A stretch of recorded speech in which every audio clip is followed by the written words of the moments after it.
Thanks, Dave. I'm joined now by redshirt freshman quarterback PJ Carollo, who was kind enough to let us put a camera on his helmet in practice a couple weeks ago to try to get a bird's eye view of exactly what a quarterback sees and what practice is like for one of the Northwestern QBs. And PJ turned into an exercise, and not only that, but also attracted a lot of attention to you during practice as well. Yeah, I mean, it was a cool experience, and a lot of guys kept coming up and making faces in the camera and stuff like that. But I don't know, it was a cool experience for sure. Okay, well, hopefully they didn't distract you too much. I know the coaches were a little leery about that from time to time, but let's go ahead and take a look at some of the clips and kind of get a sense of what you're seeing as a quarterback and what you're doing at practice. So talk us through this first clip. This is early on as practice is just getting started. Yeah, this is right at the beginning of practice, and we just gone through a dynamic warm-up and kind of broke things down with Coach Fitz. And we call this pad and go drill. It's just kind of get the skill players, receivers, and quarterbacks loosened up. We're just running fades and simple box drill to start off the day. Okay, so right towards pretty much the middle of practice, we'll do this drill. It's routes on air, just quarterbacks and receivers. It's really, we're just working on our timing and chemistry with the receivers. And for us, it's a lot of timing and ball placement. And receivers, it's really good for them to work on their steps and their cuts. Looks like we're throwing post routes here, so Kane should be hitting Demetrius right on the hash like it does.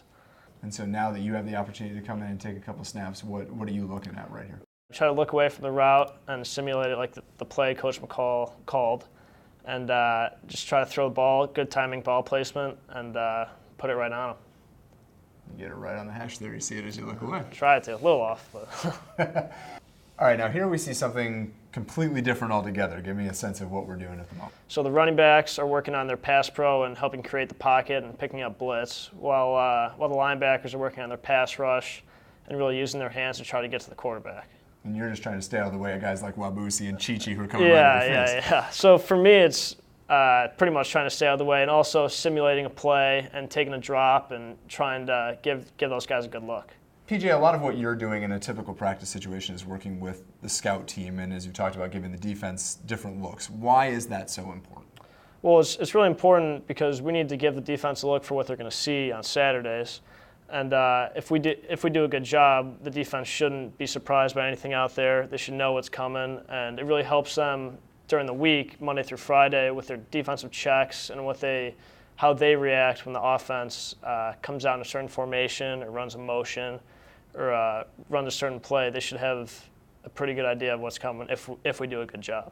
How do you gauge or measure on a daily basis how successful you're being? The scout team, we try to take pride in beating up on the defense a little bit when we can, but I mean it's obviously hard and doesn't happen too often. But when we make a big play out there, we get a good chunk of yards or a touchdown. We try to get it on each other's hats and celebrate a little bit. So if there's a lot of that going on in one day, then we'd like to say we had a pretty good day out there.